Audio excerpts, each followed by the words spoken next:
Hello नमस्कार साथियों, मैं महेंद्र सिंह चौधरी प्रेरक एकेडमी के इस डिजिटल प्लेटफॉर्म पे आपका हार्दिक स्वागत करता हूं।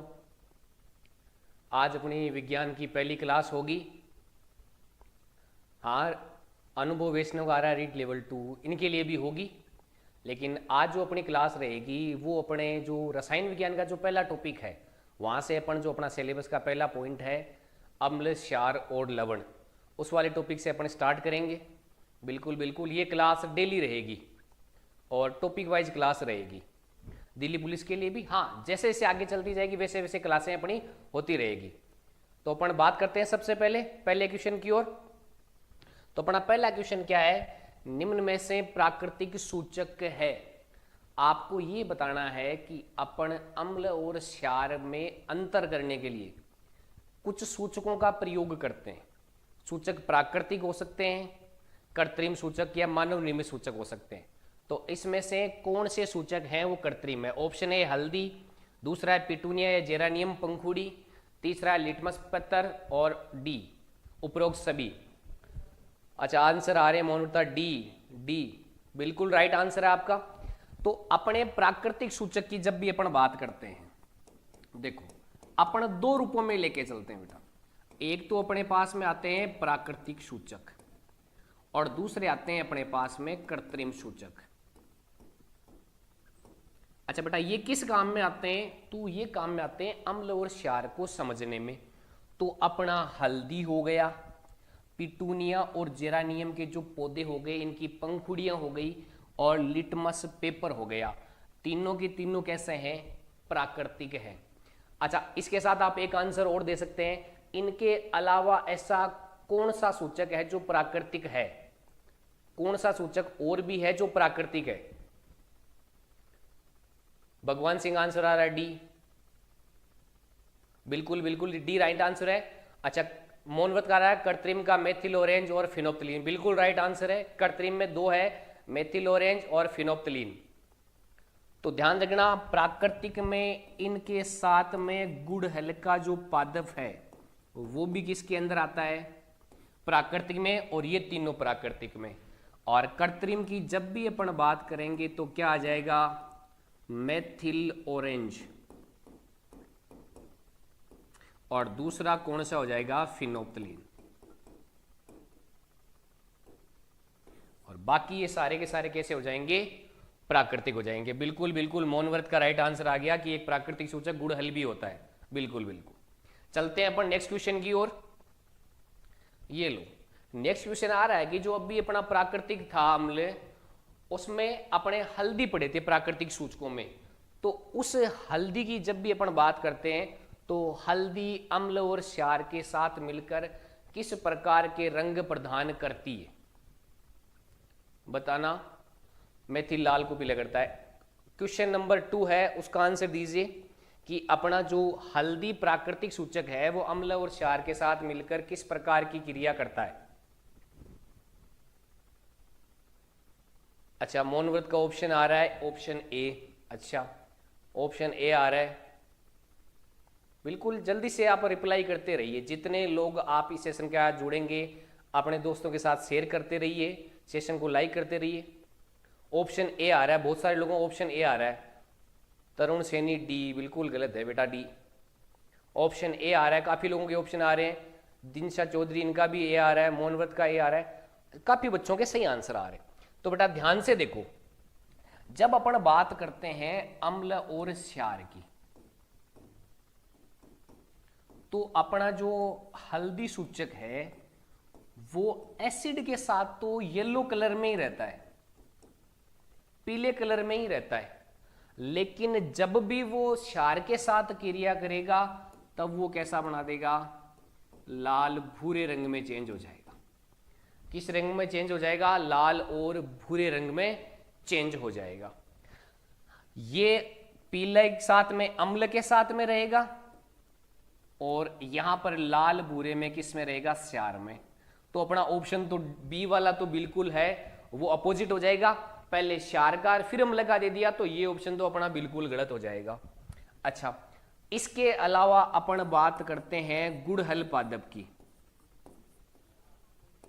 तो गुड़हल पादप होता है बेटा, वो कैसा करता है, इसके साथ में तो लाल कलर देता है, अम्ल के साथ में कैसा देगा, लाल कलर, और क्षार के साथ में किस प्रकार का कलर देता है, हरा कलर अपने को देता है।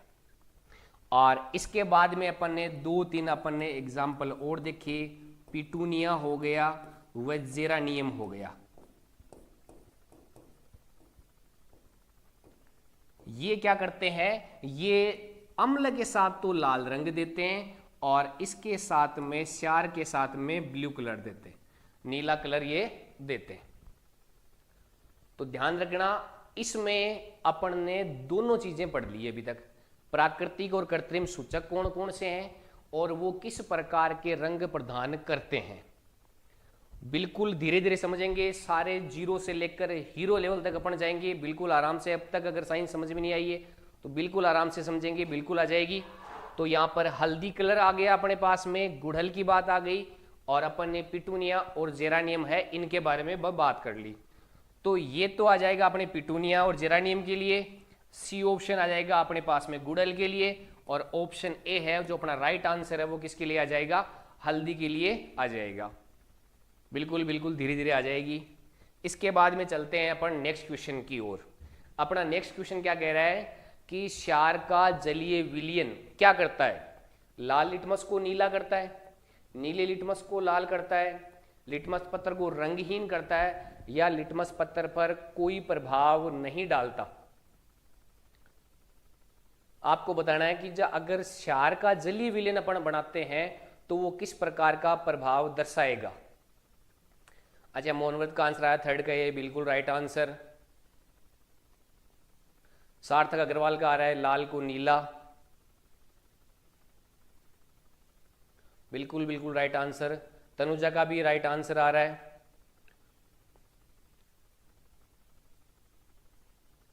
अच्छा, अब देखो बेटा, इसको अपन समझने की प्रयास करते हैं। अपन जब भी बात करते हैं अम्ल की और क्षार की, तो ये आधारित आता है लिटमस पत्थर वाले पे। प्राकृतिक सूचक में भी पढ़ा अपन ने लिटमस पत्थर। तो अम्ल तो क्या करता है, नीले को लाल करता है,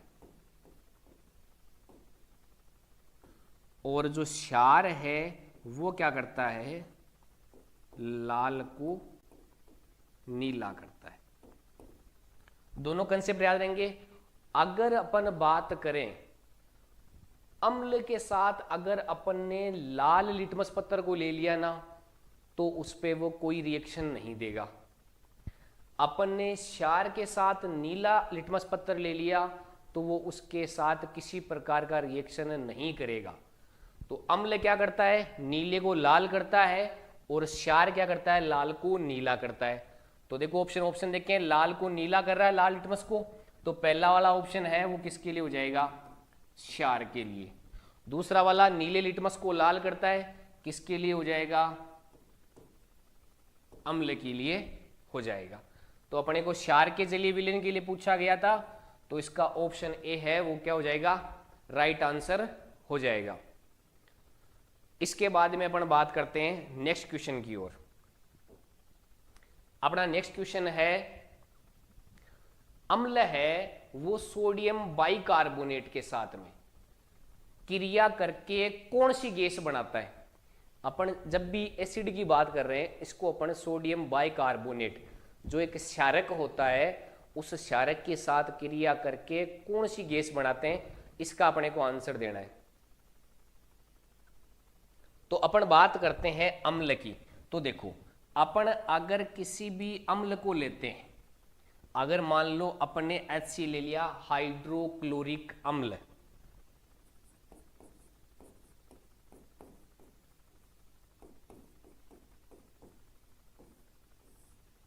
हाइड्रोक्लोरिक अम्ल, इसको अपन ने ले लिया, इसके साथ में sodium bicarbonate NaHCO3, sodium bicarbonate को अपन ने ले लिया, तो अब होगा क्या। तो अपने पास अपने को पता है कि यहां पर कार्बोनेट लवण है, और ध्यान रखना जब भी कार्बोनेट लवण की बात की जाए, चाहे वो किसी भी प्रकार का कार्बोनेट लवण हो, वो अम्लों के साथ क्रिया करके इस कार्बोनेट में से कौन सी गैस निकाल देगा? CO2 गैस है वो रिलीज कर देगा। कौन सी गैस रिलीज कर देगा? CO2 गैस रिलीज कर देगा। तो ध्यान रखना कि यहां पर सोडियम बाइकार्बोनेट, वहां से कौन सी गैस निकल जाएगी? CO2। अच्छा, कॉपी के आंसर आ रहे हैं H2। बेटा ध्यान रखना, H2 जो गैस है वो अम्ल की धातु के साथ आती है। अगर अपना अम्ल है वो धातु के साथ क्रिया करेगा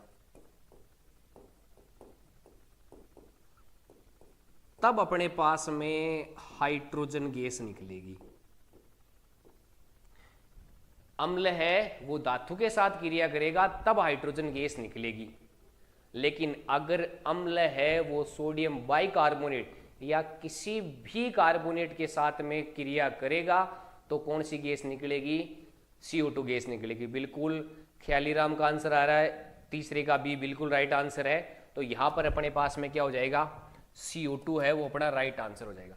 ध्यान रखना, कोई भी कार्बोनेट दे दे, सोडियम बाइकार्बोनेट की जरूरी नहीं है, किसी भी प्रकार का कार्बोनेट लवण अगर अपने को दे दे तो अपने में निकलने वाली गैस है वो कौन सी हो जाएगी? CO2 गैस हो जाएगी। चलते हैं अपन अगले क्वेश्चन की ओर। नेक्स्ट क्वेश्चन अपना है असत्य कथन की पहचान करनी है। अपने पास में स्टेटमेंट दे रखे हैं, इनमें से असत्य कथन कौन सा है उसकी पहचान की।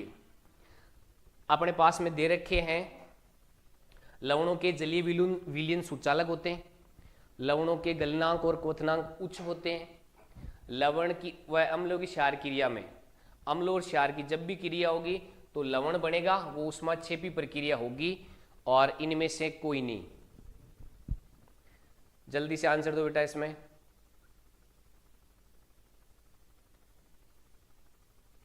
अच्छा, आंसर आ रहा है बी। बेटा ध्यान रखना, यहां पर प्रश्न क्या दे रहा है?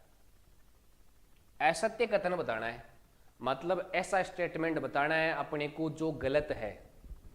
हाँ बिल्कुल विष्णु जी, PDF डाल दी जाएगी टेलीग्राम ग्रुप पे, PDF ऑटोमेटिकली आ जाएगी जैसे क्लास खत्म होगी। अच्छा, कुछ के आंसर बी आ रहे हैं, कुछ के सी आंसर आ रहे हैं। उस्मा सोसी होगी। अच्छा मोहनवत, 5वें में किसी का सी आंसर आ रहा है, राकेश जहांगीर सी आ रहा है, चंद्रेश गुजर सी आंसर आ रहा है। इसका मतलब अपने को मेहनत बहुत अच्छे से करनी पड़ेगी। अब अपन बात करते हैं इसके बारे में, लवण के बारे में। अब एक बार ध्यान से देख लो, अपन को जब भी लवण के बारे में पूछा जाए तो दोनों स्टेटमेंट ध्यान से देख लेना। क्या है? अगर डायरेक्ट लवण का पूछ लिया जाए तो लवण कैसे होते हैं? उदासीन होते हैं। ध्यान रख लेना, अगर सीधा ही पूछ लिया जाए कि लवण कैसे होते हैं तो लवण होते हैं उदासीन। उसके बाद में अगर लवण का जलीय विलयन पूछ लिया जाए, अगर उसके अंदर जल क्रिस्टलियन जल अवेलेबल हो, जलीय विलयन अगर अपने को पूछ लिया जाए तो वो सूचालक होता है। दोनों में अंतर समझ लेना। अगर केवल लवण दे रखा है तो उदासीन है, लेकिन अगर जलीय विलयन दे रखा है तब वो क्या हो जाएगा? सूचालक हो जाएगा। अब होता क्या है कि जैसे ही अम्ल और क्षार से लवण बनेगा ना, तो उसके अंदर उष्मा बाहर निकल जाती है, जिसके कारण इनके गलनांक और क्वथनांक उच्च हो जाते हैं। गलनांक व क्वथनांक ये क्या हो जाते हैं? उच्च हो जाते हैं। और वास्तव में होता क्या है कि अम्ल और क्षार की जब भी क्रिया करवाते हैं, आपने देखा होगा जब भी आप अम्ल और क्षार को एक साथ मिलाओगे तो आपको एक गर्माहट सी महसूस होगी, उसमें से उष्मा बाहर की ओर निकलेगी। और जब उष्मा निकल रही है तो कौन सी अभिक्रिया होगी? तो उष्मा निकलने पे कौन सी हो जाएगी? ऊष्माक्षेपी हो जाएगी। ऊष्माक्षेपी अभिक्रिया हो जाएगी। तो ये तीनों चीजें जब भी अपन बात कर रहे हैं कि लवणों के जलीय विलयन सूचालक होते हैं, बिल्कुल सूचालक होते हैं। लवणों के गलनांक और क्वथनांक उच्च होते हैं, बिल्कुल उच्च होते हैं। और लवण निर्माण की जो प्रक्रिया है वो उष्माक्षेपी होती है, बिल्कुल उष्माक्षेपी होती है। तो राइट आंसर कौन सा हो जाएगा? डी। हाँ, अब आंसर आ रहे हैं अखिलेश जहांगीर मोहम्मद, राइट आंसर किसका आ रहा है? डी। अब दो चीजें और समझ लेना, दो सिंपल से सवाल है, उनके आंसर भी आप देते जाओ। जब भी अम्ल और क्षार की क्रिया होती है तो उस अभिक्रिया को क्या कहा जाता है? प्रक्रिया तो उष्माक्षेपी हो गई, लेकिन एक नाम और दिया जाता है कि जब भी अम्ल और क्षार की अभिक्रिया होती है तो लवण और जल का निर्माण होता है, और ये प्रक्रिया क्या कहलाती है? बिल्कुल इसके नाम के अंदर ही छुपा हुआ, आपके बोर्ड पे ये आंसर आपका लिखा हुआ है कि कौन सी होती है। तो कौन सी हो जाएगी? उदासीनीकरण। कौन सी हो जाएगी? उदासीनीकरण प्रक्रिया है वो हो जाएगी। बिल्कुल सार्थक का आंसर आ रहा है उदासीनीकरण। उदासीनीकरण हो गया। इसके साथ एक अभिक्रिया का और प्रकार और पर देखते हैं अपन। इसमें अपन क्या करते हैं, अपन ने HCl अम्ल लिया और NaOH अपन ने क्षार ले लिया। अब इससे अपन ने अभिक्रिया करवाई तो क्या बन गया अपने पास में? NaCl बन गया और H2O बन गया। अब क्या ये एक अभिक्रिया और बन रही है क्या? कि अभिक्रिया का एक प्रकार और कहला रहा है। कौन सा कहला रहा है? तो आप यहां देखोगे ना कि यहां पर जो क्लोरीन है ना वो हाइड्रोजन के साथ में था, लेकिन यहां पर क्लोरीन सोडियम के साथ में आ गया, और यहां पर जो OH है वो सोडियम के साथ था और यहां पर हाइड्रोजन के साथ आ गया। तो अभिक्रिया कौन सी होती है? ऐसी अभिक्रिया जिसमें दो या अधिक यौगिकों के आयनों का परस्पर स्थानांतरण होता है। कौन सी अभिक्रिया कहलाती है? तो अभिक्रिया कहलाती है द्विविस्थापन। कौन सी हो जाएगी? द्विविस्थापन अभिक्रिया अपने पास में हो जाएगी। प्रतिस्थापन नहीं होगा बेटा, द्विविस्थापन होगा। प्रतिस्थापन में ध्यान रख लेना, पता कैसे चलेगा? यहां पर देखो HCl पूरा यौगिक बन रहा है, NaOH पूरा यौगिक बन रहा है, NaCl पूरा यौगिक, H2O पूरा यौगिक बन रहा है। तो कौन सी हो जाएगी? द्विविस्थापन अभिक्रिया हो जाएगी। तो इसका तो राइट आंसर कौन सा जाएगा? Option D. अब चलते हैं अपन नेक्स्ट क्वेश्चन की ओर। अब जब अपन इस टॉपिक की ओर देखते हैं तो अपने पास में क्या आता है? 3 प्रकार के वैज्ञानिकों के वर्गीकरण आते हैं। आर्रेनियस हो गया, लुईस का हो गया, ब्रोंस्टेड लूरी की जो थ्योरी आती है, उनके आधार पर अपन अम्ल और क्षार को समझते हैं। तो अपने को पूछा गया है आर्रेनियस के अनुसार सार क्या है? तो ऑप्शन है अपने पास में ऐसे, जो जलीय विलयन में OH माइनस आयन देते हैं, जो जलीय विलयन में H आयन देते हैं, H प्लस आयन देते हैं, जो इलेक्ट्रॉन युग्म दान करते हैं या जो इलेक्ट्रॉन युग्म ग्रहण करते हैं। इसमें कौन से वाले हो जाएंगे? चंद्रेश जी का आंसर आ रहा है बी, अखिलेश का आ रहा है ए। चंद्रेश जी मेहनत की जरूरत पड़ेगी तो। अखिलेश का बिल्कुल राइट आंसर है ऑप्शन ए। तो ध्यान से देखना, अपन बात करते हैं आर्रेनियस की। आर्रेनियस का स्टेटमेंट क्या था? इन्होंने जलीय विलयन के आधार पर अम्ल और क्षार को बताया था, जलीय विलयन के आधार पे। तो जलीय विलयन में 2 चीजें आ सकती है अपने पास में। जलीय विलयन जब भी अपन बात करेंगे तो 2 प्रकार के आयन मुक्त होते हैं। वो आयन कौन कौन से हो सकते हैं? एक तो H प्लस आयन हो सकता है और दूसरा OH माइनस आयन हो सकता है। ये दोनों आयन निकल सकते हैं। तो जो H प्लस आयन देगा वो तो क्या हो जाएगा? अम्ल। और OH माइनस देगा वो कौन सा हो जाएगा? क्षार हो जाएगा। तो यहां पर पूछा क्या गया था कि आर्रेनियस के अनुसार क्षार कौन सा है? ध्यान से प्रश्न में समझ लेना किसके बारे में चर्चा की गई। क्षार के बारे में चर्चा की गई है। तो कौन सा हो जाएगा? जो OH माइनस आयन देते हैं। तो ये तो किसको बताएगा? क्षार को बताएगा। ये किसको बताएगा? जो H, वो किसको बताएगा? अम्ल को बताएगा। और बाकी वाले जो 2 ऑप्शन है वो आर्रेनियस की अवधारणा से संबंध नहीं रखते। तो हाँ, अब सबके आंसर आ रहे हैं लगभग। अम्ल में H प्लस और बाउंड चार्ट का आ रहा है OH माइनस। बिल्कुल बिल्कुल। तो यहाँ से क्या हो जाएगा? कि H प्लस वाले एसिड और OH माइनस वाले क्या हो जाएंगे, बेस या क्षार हो जाएंगे। राइट आंसर हो जाएगा ऑप्शन ए। इसके बाद में चलते हैं अपन नेक्स्ट क्वेश्चन की ओर। परबल अम्ल और परबल क्षार का युग्म कौन सा है? तो इस प्रकार के प्रश्नों में ध्यान देना, जब भी ऐसा पूछा जाए तो अपने को ये बताना है कि पहले वाला जो होगा वो परबल अम्ल बताना है और दूसरे वाला है वो बताना है परबल क्षार के बारे में। कौन सा परबल अम्ल होगा और कौन सा परबल क्षार, दोनों का एक मिश्रित ग्रुप है।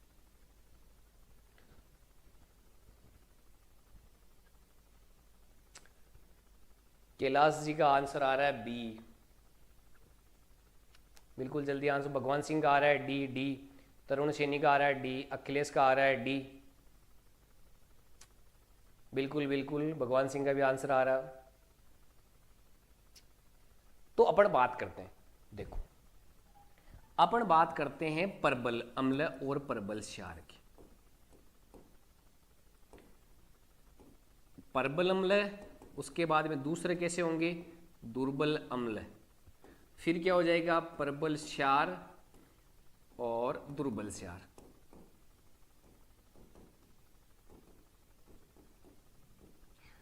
ध्यान से समझने की कोशिश करना। अपन बात करते हैं पीएच स्केल की। बीच में क्या होता है 7, यहां पे 0 और यहां पे 14। ये आरएनए, अपन बात करते हैं सोरेनसन की पीएच स्केल है। इसमें 0 से 7 के बीच में होते हैं वो तो क्या होते हैं, अम्ल होते हैं, और 7 से 14 के बीच में क्या होते हैं, क्षार होते हैं।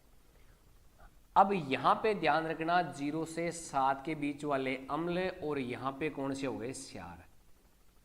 अब यहां से 7 से 0 को और आएंगे तो क्या होगा, अम्लीयता का बढ़ता क्रम होगा।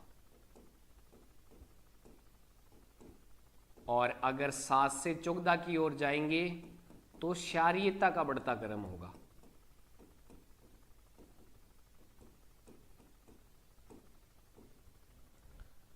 तो जो 0 के नजदीक है वो तो परबल अम्ल है, जो 7 के नजदीक है वो दुर्बल अम्ल है, जो 14 के नजदीक है वो परबल क्षार, और जो 7 के नजदीक है वो दुर्बल क्षार। तो यहां पर अपन परबल अम्लों की बात करें तो जैसे HCl हो गया, हाइड्रोक्लोरिक अम्ल हो गया, परबल अम्ल हो गया। दूसरा H2SO4 सल्फ्यूरिक अम्ल हो गया, परबल अम्ल आता है। HNO3 नाइट्रिक अम्ल, ये भी किसके अंदर आता है, परबल अम्ल के अंदर आता है। दुर्बल अम्ल की बात करें तो जैसे CH3COOH, जब इस समूह की संख्या CH3 समूह है, इससे आगे आने वाला जैसे मेथिल समूह हो गया, इसके बाद में एथिल समूह हो गया, प्रोपिल समूह हो गया, उसमें आने के बाद में इनमें दुर्बलता बढ़ती जाती है, तो ये किस में आ जाएंगे, दुर्बल अम्ल की श्रेणी में आ जाएंगे। H2CO3 ये भी किसके अंदर आ जाएगा, दुर्बल अम्ल में आ जाएगा। परबल क्षार की अपन बात करते हैं तो अपने पास में NaOH सोडियम हाइड्रोक्साइड हो गया, फिर KOH पोटेशियम हाइड्रोक्साइड हो गया, और CaOH की होल ट्वाइस कैल्शियम हाइड्रोक्स हो गया। ये अपने पास में क्या है, परबल अम्लों के अंदर आ गया। दुर्बल अम्लों में बात करें तो जैसे इसके अलावा जो भी बचते हैं MgOH की होल ट्वाइस आ गई, ये सारे के सारे किस में आ जाएंगे, दुर्बल अम्ल में आ जाएंगे। तो यहां पर अपन ऑप्शन में देखें तो देखो HCl है, बिल्कुल परबल अम्ल है, लेकिन MgOH की होल ट्वाइस पर दुर्बल जो परबल क्षार है वो नहीं है, तो ये पहला ऑप्शन तो बिल्कुल गलत हो गया। अब बिल्कुल सार्थक आ रहा है MgOH की होल ट्वाइस परबल नहीं है, बिल्कुल बिल्कुल नहीं है। CH3COOH ये तो दुर्बल अम्ल है, परबल नहीं है, ये यहां तक सही है, लेकिन ये वाला स्टेट गलत हो गया। H2CO3 ये भी परबल अम्ल नहीं है, दुर्बल अम्ल है। NH2OH NH4OH हो जाएगा बेटा, ये है, ये भी दुर्बल है, तो ये भी आंसर अपना नहीं होगा। अपने पास में H2SO4 सल्फ्यूरिक अम्ल है और KOH, ये दोनों क्या हो जाएंगे, परबल अम्ल और परबल क्षार का आंसर अपने पास में हो जाएगा। तो बेटा ध्यान रखना, इस प्रकार का सवाल अपने पूछा जाता है कि कौन परबल अम्ल है, कौन परबल अम्ल नहीं है, दुर्बल अम्ल है, कौन सा परबल क्षार है और कौन सा दुर्बल क्षार है। तो उम्मीद है ये आपका प्रबलता और दुर्बलता वाला स्टेटमेंट आपका सही हो गया था। ये पीएच स्केल वाला किसके द्वारा दिया गया था?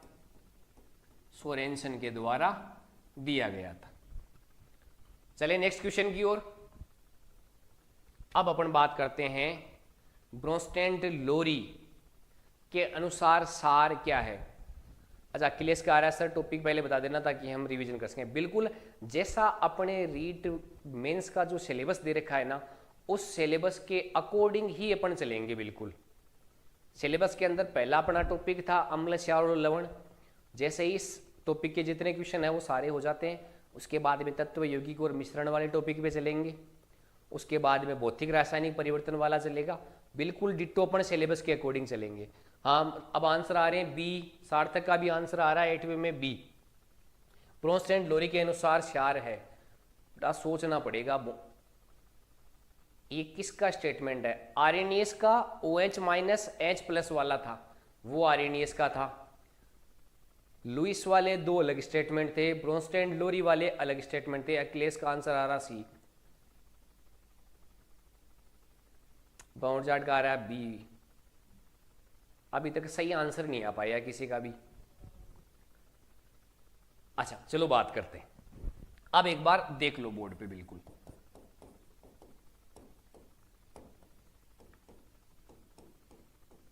ब्रोंस्टेंट लोरी की जब भी अपन बात करते हैं तो इन्होंने एक चीज को आधार माना, और वो आधार क्या था?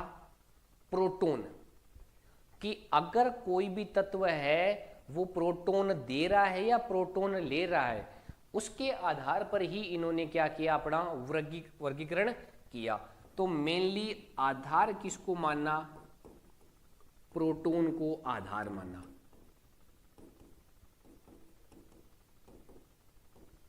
आर्यनियस ने किसको माना था? जलीय विलेन को आधार माना था। यहां पर किसको आधार माना है? प्रोटॉन को आधार माना है।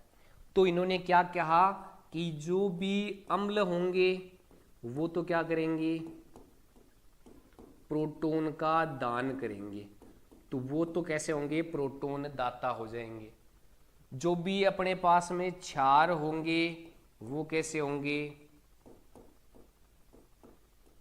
प्रोटॉन ग्राही हो जाएंगे। हाँ, अब आंसर आ रहा है। तो दो स्टेटमेंट किसके आधार पर इनका वर्गीकरण था? प्रोटॉन को आधार माना गया था। तो जो प्रोटॉन दाता है वो तो क्या हो जाएंगे? अम्ल।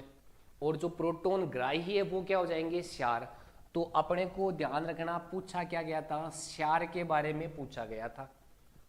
तो प्रोटॉन देने वाला तो अम्ल है, तो इसका मतलब ये तो अपना क्षार है ही नहीं। और ये जो दोनों अवधारणाएं हैं, ये अवधारणाएं तो लुईस साहब की है।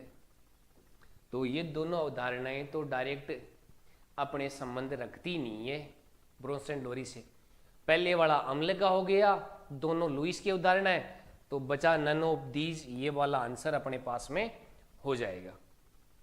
बिल्कुल बिल्कुल बिल्कुल, आप बिल्कुल ही अगर आंसर आपके गलत भी हो रहे हैं तो कोई दिक्कत नहीं है। जब अपन पूरा सिलेबस एक बार कर लेंगे, जब अपनी पूरी क्लासें हो जाएगी, बिल्कुल आपको आराम से समझ में आ जाएगी। तो राइट आंसर क्या हो जाएगा? ऑप्शन डी अपना राइट आंसर हो जाएगा। अब बात करते हैं अगले क्वेश्चन की ओर। अगला क्वेश्चन अपना क्या कह रहा है? ब्रोंस्टेंट लोरी के अनुसार किन की प्रकृति अस्पष्ट है। अपने को उन तत्वों या उन यौगिकों के बारे में बताना है जिनको ब्रोंस्टेंट लोरी है वो समझा नहीं पाए थे। कुछ आधार ऐसा रहा जिसमें वो नहीं समझा पाए, तो अपने को उनके बारे में बताना है। पहला ऑप्शन दे रखा है CO2 H2O NH3, दूसरा ऑप्शन दे रखा है SO2 NH3 BF3, तीसरी ऑप्शन है CO2 SO2 है और BF3। तो इसका राइट आंसर क्या होगा?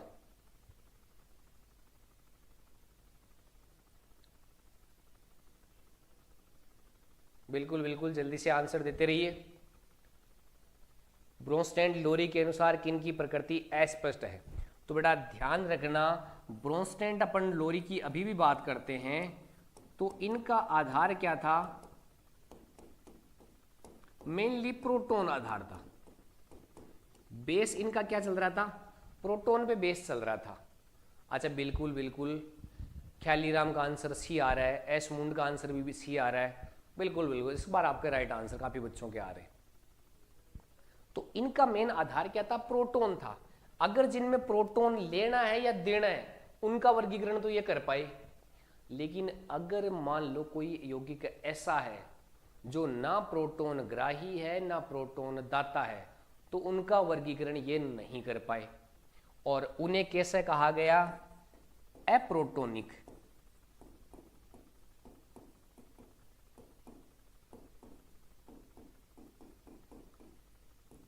अप्रोटोनिक यौगिक जिनमें मेनली अम्ल थे, उनके बारे में ये है ब्रोस एंड लोरी है वो नहीं बता पाए थे। राकेश अंगीड़ बी आंसर गलत होगा बेटा, सी आंसर होगा। अच्छा ध्यान रखना, इसमें अपन बात करते हैं कार्बन डाइऑक्साइड, सल्फर डाइऑक्साइड और BF3, boron tetra trifluoride, boron trifluoride, ये तीनों चीजें हैं वो प्रोटॉन नहीं देते हैं। तो ये जो तीनों चीजें हैं इनके बारे में ब्रोस एंड लोरी नहीं बता पाए थे। तो ध्यान रखना, जब भी कभी पूछा जाए ये सवाल ऐसा भी आ गया या ऐसा आ सकता है, निम्नलिखित में से कौन सा ब्रोस एंड लोरी का अपवाद है? जिनको ब्रोस एंड लोरी नहीं समझा पाए वो कौन से थे? CO2, SO2 और BF3। लेकिन ध्यान रखना, इन्हीं में से यौगिक लुईस के द्वारा बताए गए थे, लेकिन ब्रोस एंड लोरी है इन्होंने इनको नहीं बताया, और न बताने का रीजन क्या था कि ये कैसे है? अप्रोटोनिक है। तो राइट आंसर हो जाएगा अपना ऑप्शन सी। इसके बाद में बात करते हैं क्वेश्चन नंबर 10 की। सवाल अपने पूछा गया है लुईस अम्ल कौन सा है? अपने को बताना है कि लुईस साहब के द्वारा जो अम्ल और क्षार के स्टेटमेंट दिए गए, तो इनमें से लुईस अम्ल कौन सा है? ऑप्शन ए है प्रोटॉन दाता, दूसरा इलेक्ट्रॉन युग्मग्राही, इलेक्ट्रॉन युग्मदाता, या इनमें से कोई नहीं। जल्दी जल्दी से आंसर दीजिए बेटा।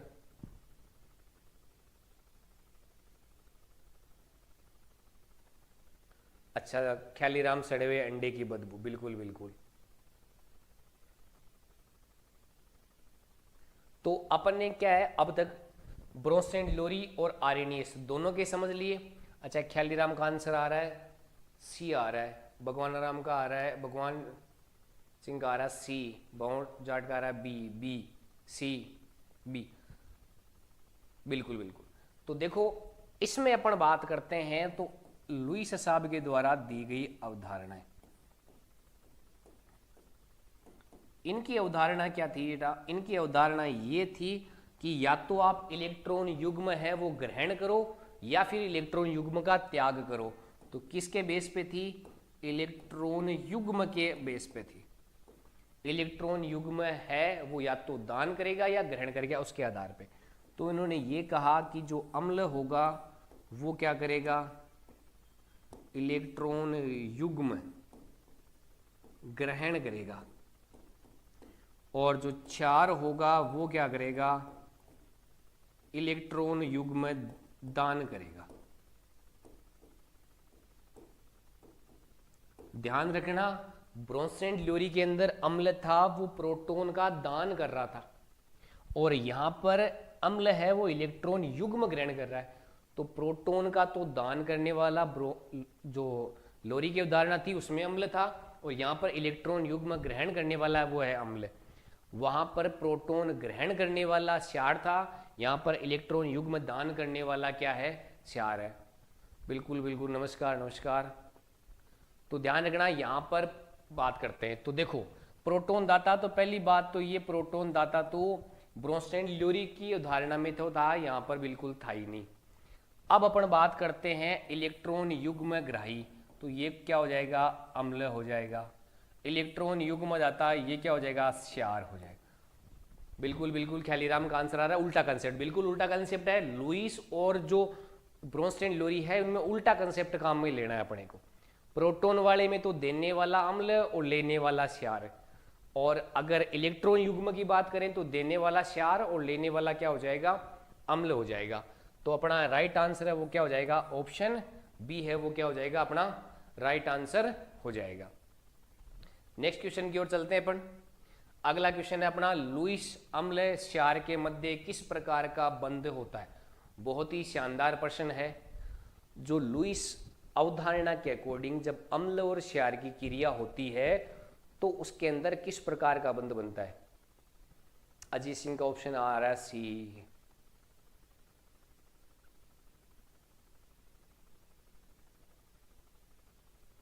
बिल्कुल बिल्कुल एसिड के क्वेश्चन जो 9th और 10th के एनसीईआरटी उसी बुक के आधार पे आएंगे और ये सारे क्वेश्चन उसी बुकों के आधार पे अपने पास में बनाए गए हैं। अब देखो अभी तक राइट आंसर तो नहीं आया है। अच्छा, एक भौर जाट का आंसर आया है ऑप्शन ए। बिल्कुल बिल्कुल ऑप्शन ए है वो अपना क्या है, राइट आंसर है, उपसय संयोजी। अब देखो इस प्रकार के बंधों को समझने, आंसर से पहले इस बंधों को समझो।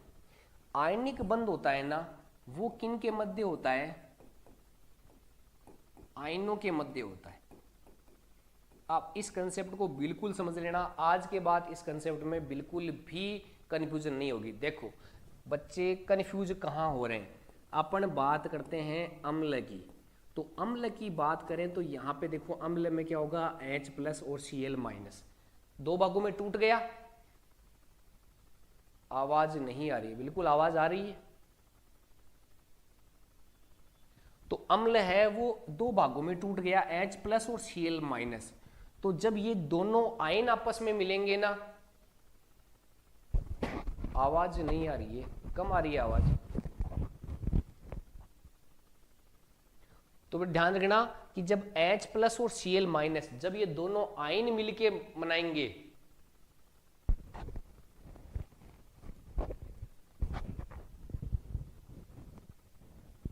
मेरे हिसाब से तो आवाज पूरी प्रॉपर आ रही है।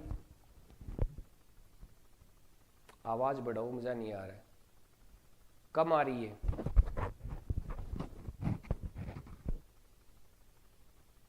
आ रही है, अब आ रही है। तो देखो जब ये दोनों आयन अपने पास में मिलेंगे ना, तब तो जो अभिक्रिया होगी वो आयनिक बंध बनेगा, क्योंकि दोनों आयन आपस में मिल रहे हैं। अब जब क्षार की अपन बात करेंगे तो क्षार में जैसे अपन NaOH लेते हैं ना, तो Na+ और OH-, यहां पर भी दोनों आयन है।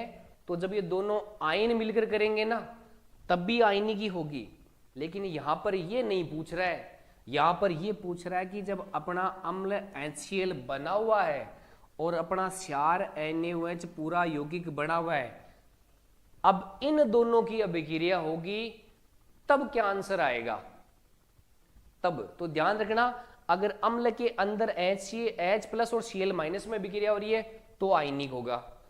जब क्षार के अंदर Na+ और OH- में हो रही है तो अपना आंसर है वो क्या आ जाएगा, आयनिक बंध आ जाएगा।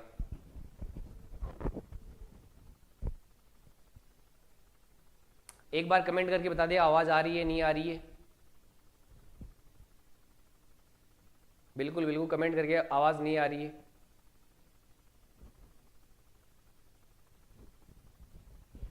एक बार सारे कमेंट करके बता दो कि आवाज आ रही है नहीं आ रही है। आवाज नहीं आ रही है।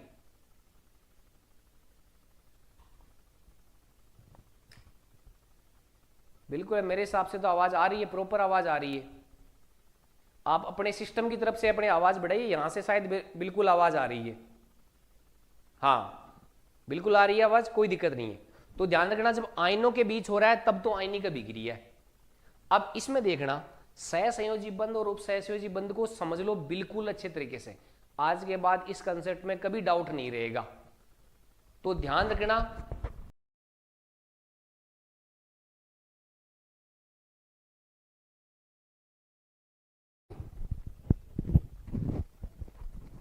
अब सही आ रही है। तो ध्यान रखना कि अगर अपने पास में दो यौगिक ऐसे हैं जिनके अंदर बंध बन रहा है और दोनों सहयोग कर रहे हैं, इलेक्ट्रॉनों का आदान प्रदान हो रहा है लेकिन दोनों सहयोग कर रहे हैं, तब कैसा होगा, सहसंयोजी बंध होगा। कैसे अपन बात करते हैं CH4 की। तो देखो जैसे अपन CH4 की अपन इलेक्ट्रॉन बिंदु संरचना जब भी अपन बनाते हैं तो अपन देखो किस प्रकार से इसको देखते हैं। तो अब देखो अपने पास में, अपने को पता है कार्बन के पास में क्या होता है, 4 मुक्त इलेक्ट्रॉन होते हैं। ये कार्बन के पास 4 मुक्त इलेक्ट्रॉन हो गए। इसके बाद में अपन बात करते हैं हाइड्रोजन के पास। तो हाइड्रोजन के पास एक एक मुक्त इलेक्ट्रॉन होता है। ये हो गया। अब यहां पर क्या करेगा, जब कार्बन और हाइड्रोजन मिलकर जब CH4 बनाएंगे तो क्या होगा। अच्छा, ओम यादव का सवाल आ रहा है टॉपिक की क्लास। तो ओम यादव अपनी टॉपिक बिल्कुल अपना जो रीट मेंस का सिलेबस है उसके अकॉर्डिंग चलेगी। जैसे अपना पहला टॉपिक दे रखा है अम्ल क्षार लवण, ये चलेगी। इसके जैसे अपने क्वेश्चन हो जाते हैं अपने तत्व यौगिक और मिश्रण वाली क्लास पे चलेंगे, बिल्कुल डिटो सिलेबस के अकॉर्डिंग क्लास चलेगी। अब देखो यहां से क्या करेंगे, हाइड्रोजन को अपना पूरा अष्टक पूरा करने के लिए यहां पर इसमें 2 चाहिए, एक यहां से खुद का, एक इस कार्बन का ले लेगा। वैसे ही ये हाइड्रोजन भी अपना पूरा का पूरा कोटा यहां से पूरा कर लेगा। यहां से ये अपने पास में यहां से पूरा हो जाएगा, ये हाइड्रोजन यहां से कंप्लीट कर लेगा। तो हाइड्रोजन है वो अपना तो कंप्लीट कर लेगा। फिर कार्बन क्या करेगा, खुद के 4 के अलावा इन हाइड्रोजनों के 4 है वो इलेक्ट्रॉन भी ले लेगा। तो इससे क्या हो जाएगा, इनका अष्टक भी है वो पूरा हो जाएगा।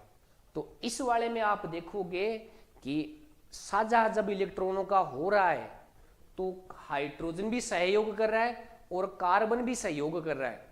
और जब सहयोग दोनों प्रकार से होता है तो उसके अंदर कौन सा होता है, सह संयोजी बंध अपने पास में होता है। लेकिन अपन जब भी इस लुईस की अवधारणा को पढ़ते हैं तो अपन क्या देखते हैं कि इसके अंदर होता क्या है कि एक तो इलेक्ट्रॉन देने वाला है, एक इलेक्ट्रॉन लेने वाला है, यानी दोनों बराबर सहयोग नहीं कर रहे हैं। एक इलेक्ट्रॉन दे रहा है तो दूसरा ग्रहण ही कर रहा है, वापस नहीं दे रहा है। तो उसके अकॉर्डिंग अपने पास में कौन सा आंसर आ जाएगा, उपसहसंयोजक बंध। इसमें क्या होता है, इलेक्ट्रॉनों का साझा होता है, लेकिन क्या होता है, एक तरफा होता है। एक ही यौगिक है वो इलेक्ट्रॉन प्रदान करता है। इसमें क्या होता है, सहसंयोजक बंध में इलेक्ट्रॉनों का साझा होता है और वो क्या होता है, दोनों तरफ से होता है। दोनों यौगिक होते हैं वो इलेक्ट्रॉनों का क्या करते हैं, आदान प्रदान करते हैं। लेकिन लुईस के तो क्या कहता है कि एक तो इलेक्ट्रॉन युग्म ग्रहण करने वाला है और इलेक्ट्रॉन युग्म दान करने वाला है। तो इसका राइट आंसर है वो कौन सा हो जाएगा, ऑप्शन ए है वो इसका राइट आंसर हो जाएगा।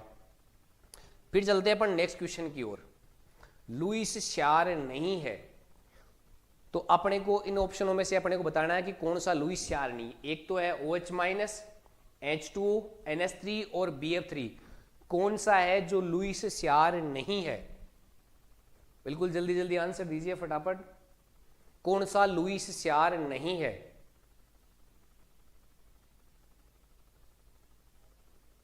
तो देखो लुईस की कंसेप्ट में अपन क्या पढ़ते थे कि जो इलेक्ट्रॉन युग्म ग्रहण करता है, तो इलेक्ट्रॉन युग्म ग्रहण कौन करेगा, या तो जिसका अष्टक पूरा नहीं होगा वो इलेक्ट्रॉन युग्म ग्रहण करेगा, या कैसा होगा जो खुद पॉजिटिव रूप में रहेगा, धनात्मक रूप में अपने रहेगा, वो इलेक्ट्रॉन युग्म ग्रहण करेगा।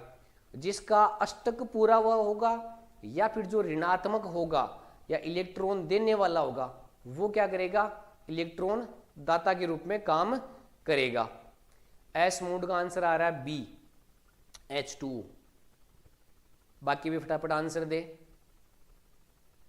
बाउंड का आंसर आ रहा है डी, बिल्कुल राइट आंसर है। बाकी बच्चे भी कंटिन्यू देते रहे।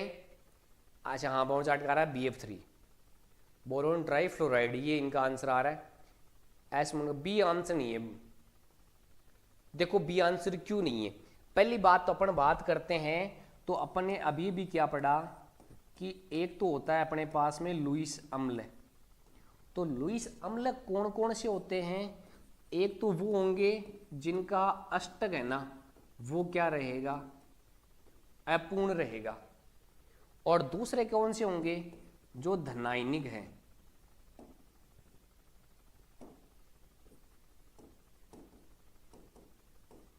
वो तो कैसे होंगे, लुईस अम्ल होंगे। और लुईस क्षार की जब भी अपन बात करते हैं, लुईस क्षार है वो कौन कौन से हो सकते हैं, जिनका अष्टक पूर्ण है और जो कौन से हैं ऋणायनिक वो होंगे। तो यहां पर देखो ये तो ऋणायनिक है, तो इसका मतलब ये तो लुईस क्षार है। दूसरा H2O की अपन जब भी बात करते हैं तो अपने पास में क्या है कि ऑक्सीजन है, एक हाइड्रोजन ये हो गया और एक हाइड्रोजन ये हो गया। ऑक्सीजन के पास के अंदर दो बाह्यतम कक्षा में इलेक्ट्रॉन शेष रह जाते हैं, क्योंकि अपने पास जब भी अपन देखेंगे तो इस रूप में अपने पास में होंगे। तो अपने क्या है कि जब भी इनको अवस्थाओं में देखेंगे तो H2O है, उस पे अतिरिक्त इलेक्ट्रॉन रहेगा, इलेक्ट्रॉन आधिक्य, इलेक्ट्रॉन की अधिकता रहेगी, उसके कारण ये भी क्या है लुईस क्षार है। और जब NH3 की जब भी अपन बात करते हैं तो NH3 में भी क्या होता है, नाइट्रोजन की पांच पाए जाते हैं इलेक्ट्रॉन, 3 इलेक्ट्रॉन तो हाइड्रोजन के साथ में साझा कर लेंगे, लेकिन 2 मुक्त इलेक्ट्रॉन रह जाएंगे, तो इसमें भी इलेक्ट्रॉन की अधिकता पाई जाएगी नहीं है। लेकिन जो BF3 है वो कैसा है, लुईस अम्ल है। ध्यान रखना, दोनों कंसेप्ट को क्लियर करना। BF3 के बारे में कौन अवधारणा स्पष्ट नहीं कर पाया था, ब्रोंस्टेंट लोरी। वो BF3, SO2 और CO2 इन तीनों को नहीं बता पाया था कि अम्ल है या क्षार है। लेकिन जब लुईस की बात करें तो लुईस ने BF3 को क्या बताया था, अम्ल रूप में बताया। तो राइट आंसर है वो कौन सा हो जाएगा, option D correct answer. Next question क्या है कि अपने पास में जो धात्विक ऑक्साइड है, अच्छा NH3 में एक लोन पेयर होता है, बिल्कुल एक लोन पेयर होता है, 2 इलेक्ट्रॉन होते हैं और एक पेयर होता है, ध्यान रख लेना। बादशाह सर कब आएंगे, इसके बाद में अगली क्लास एजुकेशन मैनेजमेंट की क्लास होगी, तो उसमें बादशाह सर आपको मिलेंगे। धात्विक ऑक्साइड किस प्रकृति के होते हैं, बताना है। अम्लीय प्रकृति के होते हैं, क्षारीय प्रकृति के होते हैं, उदासीन होते हैं, या फिर किसी भी प्रकार की प्रकृति के नहीं होते हैं।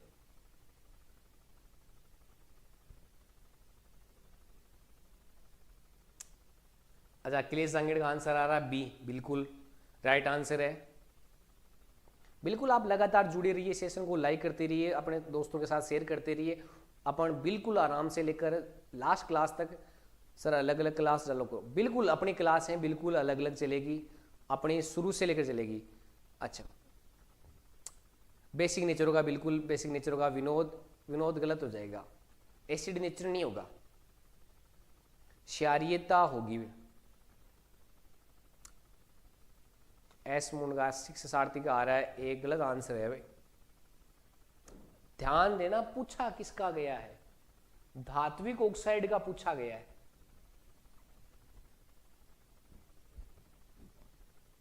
ध्यान रखना किसके बारे में पूछा गया है, धात्विक ऑक्साइड के बारे में पूछा गया। तो सोना, देखो अपन बात करते हैं ऑक्साइडों की, तो ऑक्साइड होता क्या है मेनली कि जो भी धातु या अधातु जितने भी तत्व होते हैं वो ऑक्सीजन के साथ में क्रिया करते हैं, तो क्या बनते हैं ऑक्साइड। अब अगर वो धातु के साथ क्रिया करेंगे तो धात्विक ऑक्साइड बनेंगे, और अधातु के साथ क्रिया करेंगे तो अधात्विक ऑक्साइड अपने पास में बनेंगे। तो जो धातु के साथ क्रिया करेंगे उनकी नेचर कैसी होगी, क्षारीय, और अधातु के साथ करेंगे उनकी नेचर कैसी होगी, अम्लीय। और रीट L1 के अंदर पूछा गया यही है अपने पास में सवाल।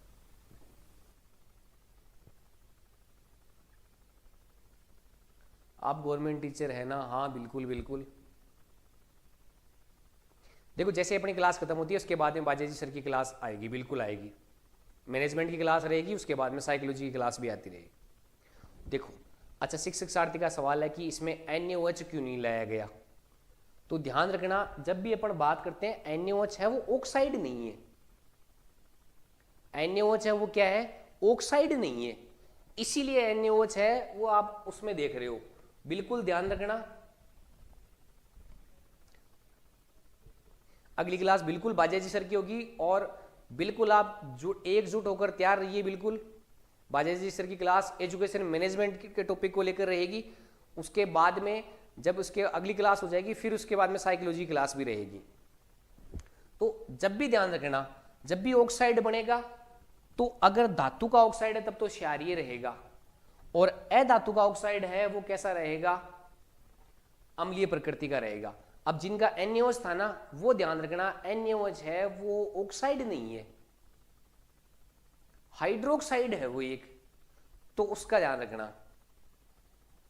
बिल्कुल बिल्कुल। अब देखो यहां से ये सवाल पूछा गया था, CO2 की प्रकृति पूछी गई थी कि CO2 किस प्रकार का है, और इसको बहुत सारे बच्चों ने गलत किया। रीट लेवल 1 का ही सवाल है, तो ध्यान रखना इसमें कार्बन के साथ ऑक्साइड बन रहा है, तो जब कार्बन है, कार्बन अधातु है, तो जब ऑक्साइड बनेगा तो प्रकृति कैसी हो जाएगी, अम्लीय प्रकृति हो जाएगी। बिल्कुल बिल्कुल, तैयार रहिए बिल्कुल जोश के साथ में। बाजेजी सर की क्लास, इसके अगली क्लास बाजेजी सर की होगी, मैनेजमेंट के टॉपिक को लेके चलेगी, बहुत ही शानदार क्लास होगी आपके बीच। चलते हैं नेक्स्ट क्वेश्चन की ओर। तो यहां पर जो देखो प्रकृति कैसी हो जाएगी, क्षारीय। नेक्स्ट क्वेश्चन की ओर चलते हैं। सोने व चांदी के गहनों को साफ करने में प्रयुक्त होता है। ध्यान रखना ये सवाल 2 तरीकों से पूछा जा चुका है, 2 तरीकों से पूछा जा चुका है, और यहां पर हमने कोशिश ये की है कि अपन दोनों तरीकों को बच्चों को समझा पाए कि सोने और चांदी के जो गहने होते हैं उनको साफ करने में। सर जी मोबाइल बैटरी लो, बाद में देखूंगा, कोई नहीं, आप जब रिकॉर्ड हो उसमें देख लेना, लेकिन हाँ आपको बुला, बिल्कुल बिल्कुल सबको एकजुट कर लीजिए, जो भी रीट की तैयारी कर रहे हैं बिल्कुल सच्चे मन से जुड़ जाइए। आपकी जो जितनी उम्मीद है उन उम्मीदों से बढ़कर क्लास होगी। हाँ गोविंद शर्मा का आंसर आ रहा है बी, बिल्कुल। तो ध्यान रखना जो भी सोने और चांदी के जो गहने हैं या आभूषण हैं उनको साफ करने के लिए अपन अम्लों की बात करते हैं, तो इसमें अपने पास में आता है नाइट्रिक अम्ल। ध्यान रखना ये नाइट्रिक अम्ल क्यों लिखा है मैंने, अगर ऑप्शन इस प्रकार से आ जाता ना कि एक्वारेजिया का ऑप्शन आ जाता ना, तब तो अपन एक्वारेजिया कर देते, लेकिन ध्यान रखना कि ऑप्शन एक्वारेजिया का नहीं आकर HNO3 और ये आ रहा है, तो इस रीजन के कारण अपन क्या करेंगे, नाइट्रिक अम्ल करेंगे। लेकिन अगर एक्वारेजिया का आ गया तो एक्वारेजिया अगर ऑप्शन में आएगा तो पहले वो राइट होगा, और एक्वारेजिया की जब अपन बात करते हैं तब किस किस का मिश्रण अनुपात होता है, HNO3 और HCl का। बाजेजी सर की क्लास कितने बजे से शुरू होगी, इसके जस्ट बाद में बाजेजी सर की क्लास रहेगी। तो देखो यहां पर HNO3 का अनुपात 1 होता है और HCl का अनुपात 3 होता है। अच्छा इसको याद कैसे रखोगे, तो देखो NO3 में ऑलरेडी 3 पहले दिख रहा है, तो इसका तो अनुपात कितना हो जाएगा 1, और HCl में अनुपात कितना है 1 दिख रहा है, तो यहां पर कितना हो जाएगा 3, उल्टा हो जाएगा। तो ध्यान रखना कि जब अगर एक्वारेजिया ऑप्शन में हो, अम्लराज भी बोलते हैं, बिल्कुल बिल्कुल अम्लराज बोलते हैं, अगर एक्वारेजिया ऑप्शन में हो तब तो एक्वारेजिया राइट आंसर होगा, और अगर एक्वारेजिया नहीं है तब राइट आंसर होगा अपना नाइट्रिक अम्ल HNO3। सर HCl तो 75% होता है, फिर भी बिल्कुल HCl उसमें 75% मिलाया जाता है, लेकिन अगर सीधी बात की जाए तो अपन क्या करते हैं नाइट्रिक अम्ल। कारण क्या होता है कि यहाँ पर ये HCl अम्ल होता है ना, इसकी प्रबलता बहुत ज्यादा होती है, और जब ज्यादा प्रबलता होगी तो ये क्या कहता है गहने को नुकसान ज्यादा पहुंचा देता है। इसलिए जब अपन को सामान्य अवस्था में साफ करने होते हैं तब अपन HNO3 की मात्रा है ये लेते हैं। HNO3 क्या करता है, ज्यादा प्रबल नहीं होता है HCl की तुलना के अंदर, और अगर मान लो गलती से आपने HCl काम में ले लिया तो पता चला कि आपके गहने थे 100 ग्राम के, और पता चला जब बचे हैं 1 ग्राम का ही बचाओ। बिल्कुल भरतपुर से नमस्कार, बिल्कुल आपको भी नमस्कार राधा रानी जी, बिल्कुल। तो ध्यान रखना मात्रा HCl की ज्यादा होती है, लेकिन अगर सिंपली पूछा जाए तो क्या पाया जाएगा, HNO3 पाया जाएगा, तो राइट आंसर हो जाएगा HNO3, और अन्यथा क्या हो जाएगा एक्वारेजिया। इसके बाद में अपन बात करते हैं नेक्स्ट क्वेश्चन की। HCl 66%, नहीं HCl 75% होता है। नोहर कब आओगे सर, बिल्कुल बिल्कुल आप जब बुलाएंगे तब आएंगे। तो पूछा गया खनिज लवण के उदाहरण है H2SO4, HNO3, HCl या इनमें से कोई नहीं। आपको खनिज लवण है उनका उदाहरण बताना है। कि निम्नलिखित में से कौन सा खनिज लवण का उदाहरण है, वो है H2SO4 सल्फ्यूरिक अम्ल, HNO3 नाइट्रिक अम्ल, HCl हाइड्रोक्लोरिक अम्ल।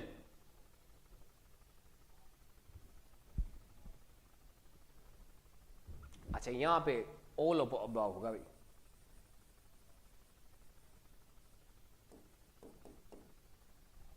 ऑल ऑफ द अबव होगा भाई।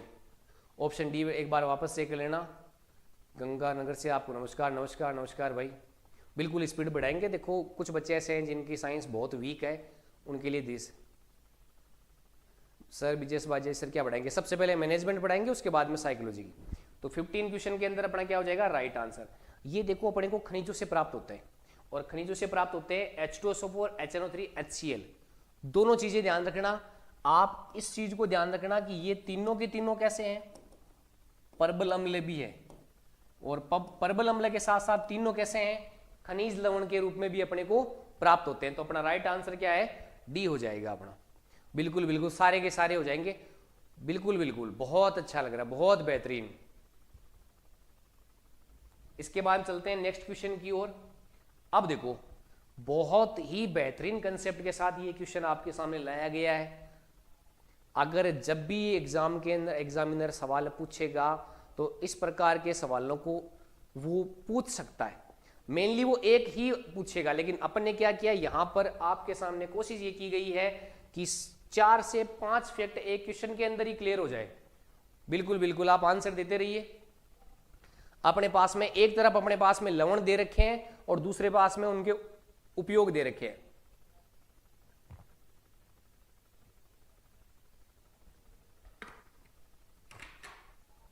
एजुकेशन साइकोलॉजी में बिल्कुल बिल्कुल पहले क्लास मैनेजमेंट की रहेगी, उसके बाद में साइकोलॉजी की रहेगी।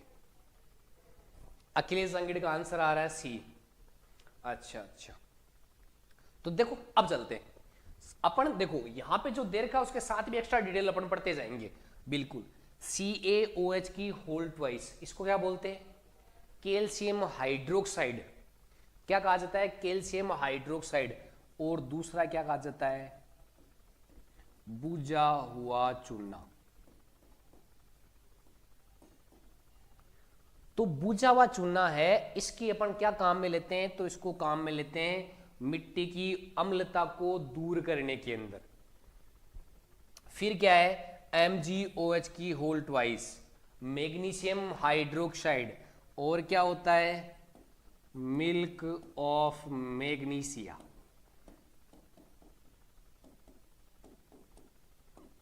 और मिल्क ऑफ मैग्नीशिया कहां काम में आता है, मिल्क ऑफ मैग्नीशिया काम में आता है अपने पास में एसिडिटी दूर करने के अंदर। कौन सा हो जाएगा, 4th नंबर हो जाएगा। तो देखो पहले वाले के अंदर अपन बात करें तो एक के अंदर सेकंड वाला ऑप्शन है, तो देखो एक तो ये वाला गलत हो गया, तो दो तो सीधे सीधे गलत हो गए। दूसरे के अंदर क्या आ रहा है, 4th वाला आ रहा है, तो यहां तक इन दोनों में ही सही आ रहा है। फिर देखो AgNO3, हाँ बिल्कुल बिल्कुल, तो AgNO3 क्या हो जाएगा, चांदी का जो नाइट्रेट है वो हो जाएगा। और इसका प्रयोग कहाँ होता है, उर्वरक के रूप में प्रयोग होता है। कहां पर प्रयोग होता है, उर्वरक के रूप में। तो सी के अंदर क्या आ जाएगा, फर्स्ट आ जाएगा। और इसका प्रयोग अपन जब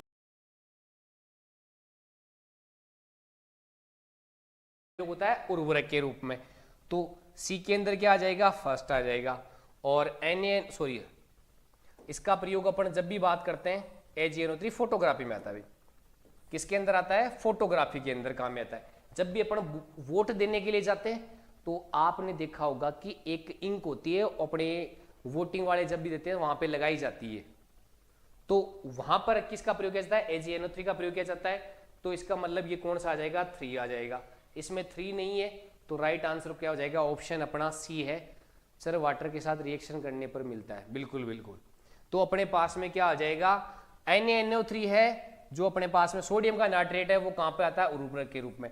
जब भी अपन खाद ले ले, यूरिया लेने के लिए जाते हैं, तब हमने देखा होगा उस पे लिखा होता है सोडियम नाइट्रेट। तो सोडियम नाइट्रेट किसके रूप में काम में आता है, अपने उर्वरक के रूप में। और AgNO3 है, वो कहां पे आता है, बिल्कुल बिल्कुल नहीं उसमें चेंज हो गया AgNO3 किसमें, फोटोग्राफी और एमिड चाय में। बिल्कुल भी बाजेसर की क्लास इसके जस्ट बाद में होगी बेटा।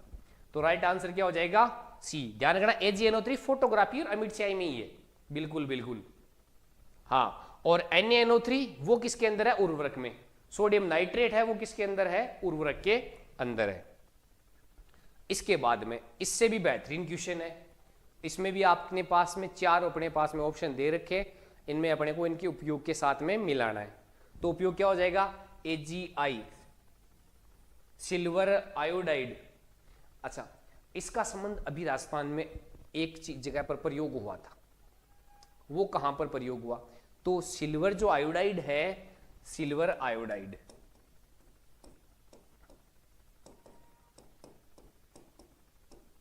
कहां पर प्रयोग होता है, तो कृत्रिम वर्षा करवाने में। कहां पर प्रयोग होता है, कृत्रिम वर्षा। तो राजस्थान के कौन से स्थान पर या कौन से अभ्यारण्य के अंदर AgI के थ्रू कृत्रिम वर्षा करवाने की कोशिश की गई थी, या आप कमेंट करके बताएं।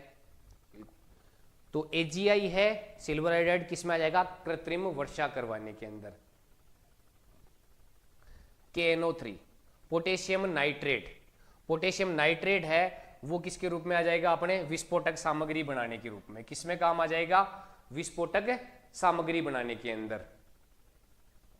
इसके बाद में K2SO4 Al2SO4 की होल थ्राइज 24H2O, क्या नाम होता है इसका का, रामगढ़ जयपुर। बिल्कुल बिल्कुल राइट आंसर आ रहा। रामगढ़ अभ्यारण्य की बात की जाए, वहां पर कृत्रिम वर्षा करवाने की कोशिश की गई थी AgI के द्वारा।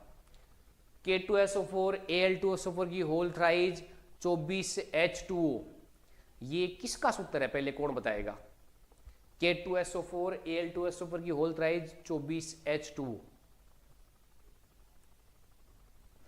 ये सूत्र है फिटगरी का। और फिटगरी है वो कहां काम में आती है, तो वो जल के शुद्धिकरण में काम आती है। कहां पे आती है, जल के शुद्धिकरण में। तो यहां से क्या आ जाएगा, जल का शुद्धिकरण। और NH4NO3 क्या हो जाएगा, अमोनियम नाइट्रेट है वो उर्वरक में और विस्फोटक सामग्री दोनों के अंदर काम में आता है। तो देखो AgI है वो कृत्रिम वर्षा के अंदर आ रहा है, तो पहले ऑप्शन में क्या आ रहा है, 3 आ रहा है। तो A और B वाला तो अपना डायरेक्ट आंसर है वो गलत हो जाएगा। उसके बाद में यहां पे देखें तो KNO3 है, उसको फर्स्ट ऑप्शन आ जाएगा विस्फोटक सामग्री में, तो अपना यहां पर दे रखा है, तो ऑप्शन डी है वो क्या हो जाएगा, राइट आंसर हो जाएगा।